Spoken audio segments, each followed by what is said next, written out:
ಹಿಂದೆ ಅವರು ಈ ಜಲಿಯನ್ ವಾಲಾಬಾಗ ಅಂತ ಒಂದು ಘಟನೆ ನಡೆದಿರ್ತದೆ, ಬಹಳ ದುರ್ಘಟನೆ. ಅದು ಪ್ರತಿಯೊಬ್ಬರಿಗೂ ಗೊತ್ತಿರೋ ಚಳವಳಿಯ ವಾತಾವರಣ ಹೆಂಗೆ ಪ್ರತಿಯೊಬ್ಬರನ್ನು ಕೂಡ ಒಂದು ರಾಜಕೀಕರಣಕ್ಕೆ ಒಳಪಡಿಸಿತ್ತು.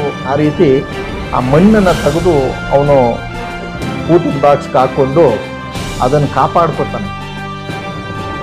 ಹಿಂದೆ ಅವರು ಈ ಜಲಿಯನ್ ವಾಲಾಬಾಗ ಅಂತ ಒಂದು ಘಟನೆ ನಡೆದಿರ್ತದೆ, ಬಹಳ ದುರ್ಘಟನೆ. ಅದು ಪ್ರತಿಯೊಬ್ಬರಿಗೂ ಗೊತ್ತಿರ್ತದೆ. ಜಲಿಯನ್ ವಾಲಾಬಾಗ್ ಅಂದರೆ ಪಂಜಾಬ್ನ ಅಮೃತಸರದಲ್ಲಿ ಇರ್ತಕ್ಕಂಥ ಒಂದು ಮೈದಾನ, ಜಲಿಯನ್ ವಾಲಾಬಾಗ್ ಅಂತ.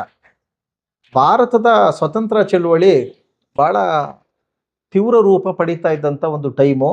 ಆ ತೀವ್ರ ರೂಪ ಪಡೀತಾ ಇರುವಾಗ ಭಾಳ ದೊಡ್ಡ ಸಂಖ್ಯೆಯ ಜನ ರಾಷ್ಟ್ರೀಯ ನಾಯಕರುಗಳ ಬಂಧನವನ್ನು ಖಂಡಿಸಿ ಅಲ್ಲೊಂದು ಪ್ರತಿಭಟನಾ ಸಭೆ ಸೇರಿರ್ತಾರೆ. ಅದು ಹಬ್ಬದ ದಿನ, ನಮ್ಮಲ್ಲಿ ಹೆಂಗೆ ಯುಗಾದಿ ಹಬ್ಬ ಅಂತೀವೋ ಆ ರೀತಿ ಬೈಸಾಖಿ ಹಬ್ಬ ಅಂತ, ಅಲ್ಲಿ ಬೈಸಾಖಿ ಹಬ್ಬ ಅಂತ ಪಂಜಾಬ್ನ ಜನ. ಹಬ್ಬದ ದಿನ ಆದರೂ ಕೂಡ ದೊಡ್ಡ ಸಂಖ್ಯೆಯಲ್ಲಿ ಜನ ಸೇರಿರ್ತಾರೆ. ಆದರೆ ಜನರಲ್ ಡಯರ್ ಅನ್ನುವಂಥ ಅವತ್ತಿನ ಬ್ರಿಟಿಷ್ ಅಧಿಕಾರಿ, ಅವನು ಸ್ವತಂತ್ರ ಚಳುವಳಿಗಾರರಿಗೆ ಪ್ರತಿಭಟನೆ ಮಾಡೋಕ್ಕೆ ಅವಕಾಶ ಕೊಟ್ಟರೆ ಪ್ರತಿಭಟನೆಗಳು ಹಿಂಗೆ ಬೆಳೀತಾ ಹೋಗ್ತವೆ. ಒಂದಲ್ಲ ಒಂದಿನ ನಾವು ಭಾರತವನ್ನು ಬಿಟ್ಟು ಖಾಲಿ ಮಾಡಬೇಕಾಗ್ತದೆ.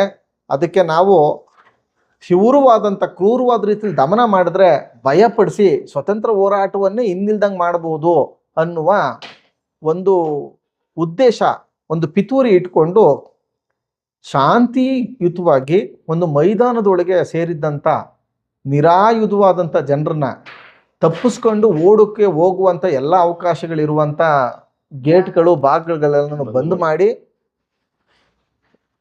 ಅವರು ಗುಂಡಿನ ದಾಳಿಯನ್ನು ಮಾಡ್ತಾರೆ.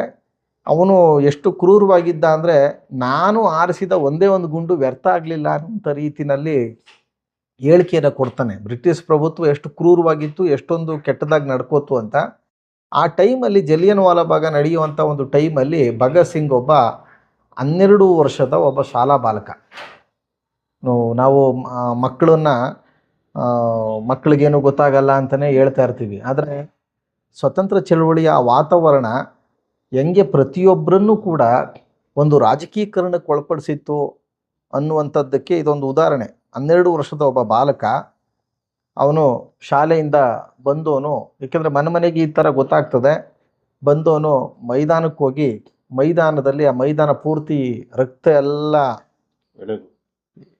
ಎಲ್ಲ ಮೈದಾನದಲ್ಲಿ ಇರ್ತದೆ, ಎಲ್ಲ ರಕ್ತಮಯವಾಗಿರ್ತದೆ.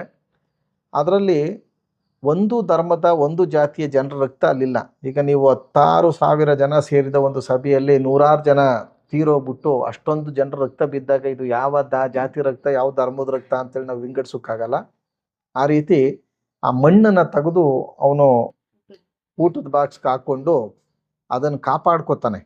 ಪ್ರತಿ ಸಾರಿ ಅದನ್ನು ನೋಡೋದು, ಈ ಕ್ರೌರ್ಯನ ಯಾವ ರೀತಿ ಶಾಶ್ವತವಾಗಿ ಹಿಮ್ಮೆಟ್ಟಿಸೋದು ಅಂತ ಯೋಚನೆ ಮಾಡೋದು. ಈ ರೀತಿ ಯೋಚನೆ ಮಾಡಿ ಅವರು ಒಬ್ಬ ಸ್ವತಂತ್ರ ಹೋರಾಟಗಾರನಾಗಿ ಅವನಲ್ಲಿ ಒಂದು ಚಿಂತನೆಗಳು, ತಿಳುವಳಿಕೆಗಳು ಬೆಳೀತವೆ. ಆದರೆ ಅವ್ರ ಮನೆ ವಾತಾವರಣ ಕೂಡ ಒಂದು ಸ್ವತಂತ್ರ ಹೋರಾಟಗಾರರು ಮನೆಯೇ ಆಗಿತ್ತು. ಅವ್ರ ತಂದೆ ಸ್ವತಂತ್ರ ಹೋರಾಟಗಾರ, ಅವ್ರ ತಾತ ಸ್ವತಂತ್ರ ಹೋರಾಟಗಾರ, ಅವ್ರ ಚಿಕ್ಕಪ್ಪನೀರು ಸ್ವತಂತ್ರ ಹೋರಾಟಗಾರರು. ಅವರು ಅವತ್ತಿನ ಒಂದು ಗದ್ದರ್ ಅಂತ ಒಂದು ಪಾರ್ಟಿ, ಅದೊಂದು ದೇಶಪ್ರೇಮಿ ಪಾರ್ಟಿ. ಆ ಗದ್ದರ್ ಪಾರ್ಟಿ ನಂತರ ಕಮ್ಯುನಿಸ್ಟ್ ಪಾರ್ಟಿಗೆ ಅವರೆಲ್ಲರೂ ಕೂಡ ಸೇರ್ಪಡೆ ಆಯ್ತಾರೆ. ಭಗತ್ ಸಿಂಗ್ನ ಅನುಯಾಯಿಗಳು ಅವರೆಲ್ಲರೂ ಕೂಡ ಕಮ್ಯುನಿಸ್ಟ್ ಪಾರ್ಟಿಯ ಮುಂದೆ ಅದರ ಭಾಗ ಆಗ್ತದೆ ಗದ್ದರ್ ಪಾರ್ಟಿ.